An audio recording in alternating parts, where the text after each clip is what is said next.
to talk a little bit about something that many of us educators deal with on a daily basis, which is thinking about critical thinking. So picture a classroom where students not only memorize facts, but actively engage with knowledge, make connections, and understand deeper ideas.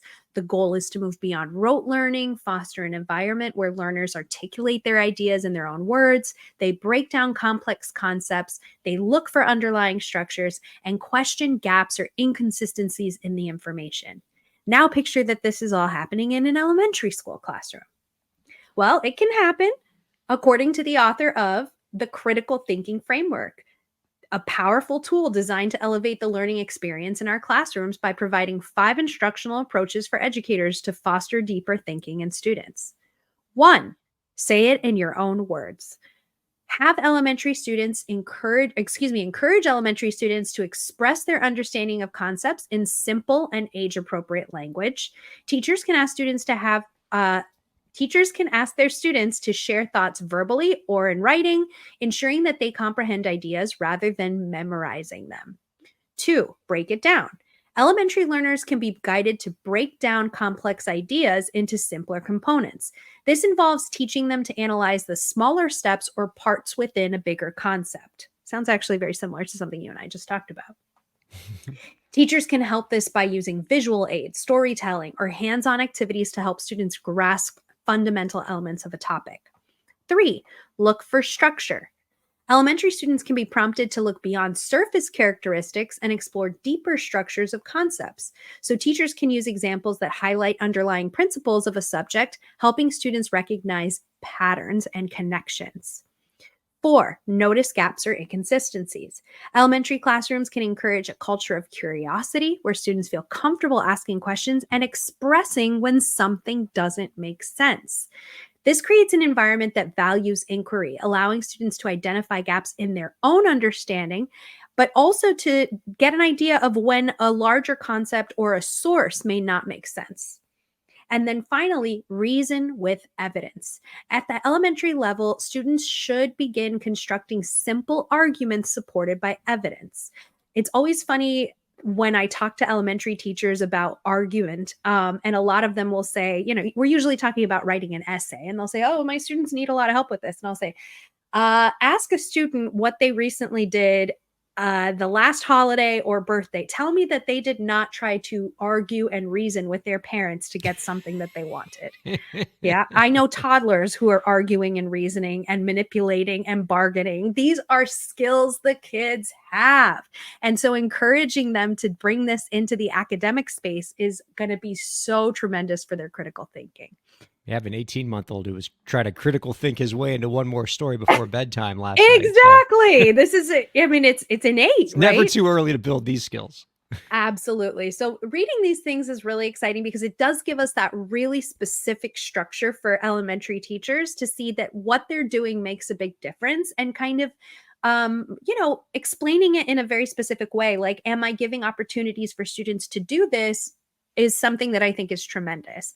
I'm constantly looking for ways to simplify the recommendations that I make for teachers. And sometimes, I have like a couple of standbys that I've probably mentioned several times on the show, but using something like a race response, right? We've seen that a million times, where you restate, answer, cite, and explain. And having younger students participate in this, even if it's just verbally, is so tremendous for them. Because if you ask them, well, why do you think that way? Why do you feel that? Why did you answer that way? In a classroom where students do not have experience being asked that question, a lot of times kids will kind of take a step back and think they're wrong, or something is not, they're not saying what the teacher wants. But shifting the culture from getting the quote unquote right answer to explaining why you think that way is such an important step for critical thinking, for metacognition, and it is going to build a pathway for your students for the rest of their lives. A lot of great takeaways from that article. And the one that I have written down here that, definitely spoke to me is, it can often be difficult for teachers to structure lessons in ways that build critical thinking, particularly when you're working with young populations. But that article had some great insights on very quick ways that you can generate critical thinking inspiring moments. Just the simple act of the say it in your own words assignment can get that higher level thinking out of students. And I think a lot of teachers can respond positively to, oh, even something as simple as that can get the critical thinking juices flowing within my students. And I also was struck by what you said there at the end, which is building building critical thinking in your students isn't just about altering your assignments, but it's about changing the culture in your classroom. It is creating a situation within your classroom where when you ask a student why, you're not telling them that they're getting something wrong, because that's what when you ask a kid that's young why they did something, that's going to be their first thought, and that's going to take some time to build that culture in a classroom. And I'd love to pose to you, what insights would you provide to a teacher about how to make that cultural shift happen in the elementary school grades? I think it starts with shifting discourse in the classroom. So you can start with practicing it. So it's going to be very overwhelming for students if it's like, okay, if I go from just asking, all right, I have this math problem on the board, who has the answer? And then start asking, the whole class, why, who got that answer? But starting by practicing a little bit smaller. So maybe starting with a small group or having students say, I'm going to put a problem up on the board and I'm going to give you, we have these, oh my gosh, the critical thinking task cards, right? Where it has these sentence starters and it says, I agree, I disagree because, right? And it gives the kids frames for how to agree and disagree with their classmates, how to defend answers. And that can be really helpful because it takes a little bit of that intimidation away. And sometimes it also helps them kind of, well, I'm going to play the role of somebody who doesn't agree, or I'm going to play the role of someone who doesn't understand. Maybe I'm scared to actually admit that I don't agree or that I don't understand, but that's okay. I have the paper that says I disagree. So I'm just going to say that until we build the confidence where students can do that on their own. So I think practicing with task cards, toolkits, there's so many great resources like that that teach students how to have these conversation starters, and then you practice it. And maybe some modeling by the Exactly. instructor. You get another grown up in the room and show the students what it looks like to have that back and forth, to Or a be student able gives to an say, answer and, just kind of like what we're doing right now. So it's like, I think I agree with a part of your point, Ryan. I think that that would be something helpful. And I also think that maybe, bring in just examples. The teacher models it, the teacher encourages that behavior when they see it in another student. It's a matter of building it slowly. But absolutely, maybe starting with small groups or starting with the sentence structure, excuse me, conversation yeah. starters is a good way to bring that in.